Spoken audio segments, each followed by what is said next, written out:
hello everyone, Hajimeru here, and welcome to my review of the latest episode of Zero Kara. And I guess the whole element of the not really. I did that earlier, and I'm very short on time here. It's gonna be a quick review of the final. And not much to say anyway. No, but like the final was pretty good. But I think that an issue that I mentioned as well is that they kind of finished off the main villain, right, as being 13 and him, at the last episode before this, episode 11, and even like kind of early in the episode, like maybe a little bit before halfway, guys. The minute they had 1.5 episodes left of animation, they really never had like a clear villain.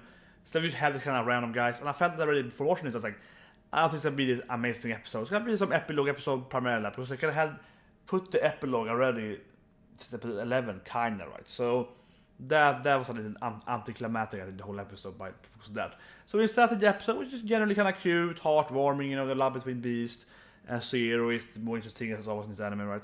So it's kind of like a 7 out of 10 for me in the end, right? It's like, yeah, it's cute, it's funny, it has some good jokes there. The battles for kind of cliche, but okay. I actually kind of liked the whole battle. So it's like, okay, we're gonna have animals to you, and like, well, I'm a beast, polar bear, so I'm gonna fight this bear guy. Hold them, you take these wolves, because you're a wolf man. I was like, yeah, okay, I'm a real beast. So like, yeah, they had to kind of fight. Okay, that was kind of cutesy. And then suddenly they have like freaking 300-400 boars, and they're all huge. I have to say, it's a little stupid because they have problems sieging this castle, right? And I was like, maybe here's those gigantic boars like ramming through that choke at the castle. That could be a little better usage of like siege animals, right? So that's a little weird. And actually, I think the whole thing, the only really bad part of the episode, as you get the narrative, it has issue because they really beat the bad guy, right? But the only real bad part is definitely this part of like at the main cast, right? At like the you know, whatever, the king and those guys, the archery. That's like whatever. Like, we know, as a viewer, you know there's nothing is gonna happen with that. You know that, are they gonna shoot a little bolt to each other, some arrows, some magic, and then they're gonna dispel the magic or whatever. You just know that is like filling out time. It's really, all of those things are completely pointless, right? They add nothing to the story. They are not cool either. They don't have good, you know, action scenes or nothing. They don't have like a major magic battles. They're just like whatever. So a few minutes I spent on that was pretty pointless. That was absolutely a bad part of the episode.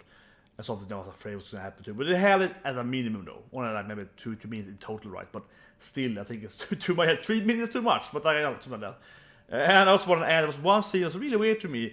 Then when Beast lost this, like, the pilot energy at the Beast, right? And they remove all the magic, right? They kind of blast everything away. When you do that, you kind of go back to this town we were earlier, episode 3 and 4 and so on, and you see the kids that, you know, got the dog instead back from episode 5, and you see these kids and they're like, and the guy's like fighting some magician guy and the dogs are protecting them. I was like, that's just a weird scene to me. I mean, I love that they kind of throwing back the old characters. We see those kids, you know, they gave this and the necklace to Beast, and we see that they perverted the shopkeeper with the nice old witch in the forest at the 13th execution and so on. So we see those people, and I like that. I love throwback things. I love that, like the Witch Academia did as well, like showed every character in the last panel. Love that in anime. It was great, giving us, you know, remembrance of Seaton. But that was like, what? Is this witch guy gonna enter this town like, yeah, I'm gonna kill little kids and doggies? I was like, puppies and kids? Like, it felt like a really weird forced way to get the kids back. They're fighting this guy, and everyone can only shoot arrows, right? And I hate the anime. That's something I always said in anime. They only have the arrows shoot and the magic, right? And this guy has like a weird magic hands going for him. So he has a new magic that no one else has. He has this kind of, yeah, like this bubbly, dark red, like hand thing, right? So he's the only guy that has your own unique magic. Because everyone else uses the arrow thing, right? As you see in the big arrow fight, a 300 arrow attack there. And everyone else, you know, so he's a unique guy. He has a unique magic, and he goes for kids and doggies. That is his main part. He's like, yeah, I mastered this like the magic touch of death. What is that? Little children. Yes, that's a good point. Like, so that's kind of weird. That's a weird way to get the kids back into the episode. Otherwise, that was a good action scene generally. But it's more about the jokes, right? So of course, I love the part with Albus kisses Beast, and we see holding them like, it's my girl, brother, how could you? And I see Zero's like, kiss me too, I wanna try kissing. It's like, damn it, stop it, Zero. And then of course in the end, the epilogue, they walk there in this nice scenery. The anime also has a really good scenery, right? It's really good scenery always in this anime. And there's another really good scenery part there. Both the fighting has really good scenery, but they did use kind of the same scenery though for the fight. Since the whole Lemon 13 thing and I kept using that. Then they had the scenery, but the last season also gave the mellow and and all the flowers and so on. Generally, I like the rainbow kind of sparkly thing when I was talking to 13 and so on. So that was pretty good. Anyway, well, I used to cover some of the main points well done, and like the whole versus 13. I was a big fan of it because it was so obvious. It was such a cliche thing. I like Holden, I like he's the kind of character still real to me. But he's like, I'm gonna kill you, and he's like, is this really what she would wanted?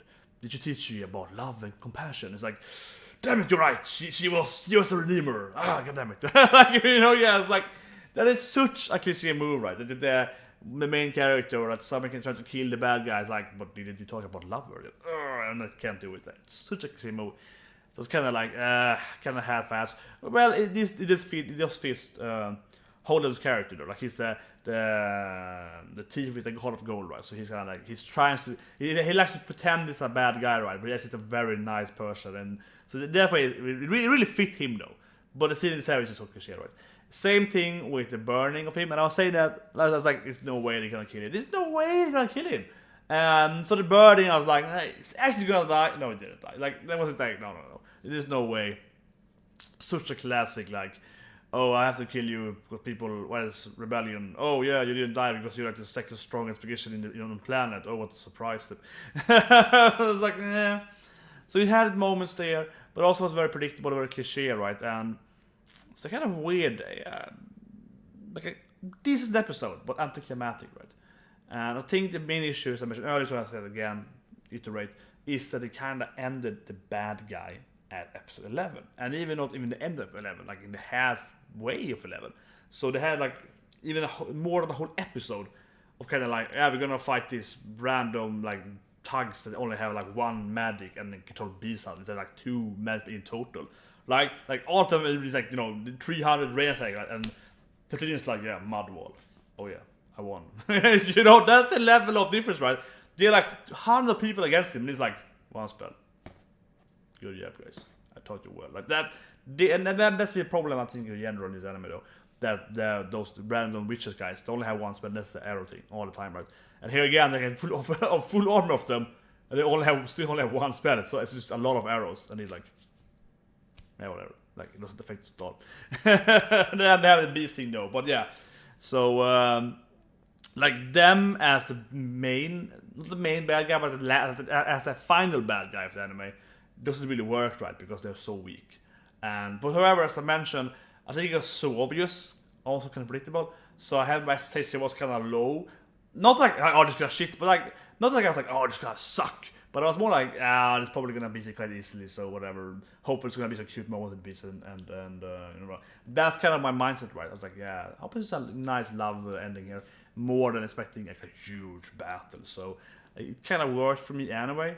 But it feels like I did this mind-boggling thing when I was kind of like, throwing out my expectation of this major battle and so on, which I didn't get. So it's an anticlimactic ending, but I think I liked it though, kind of weirdly enough.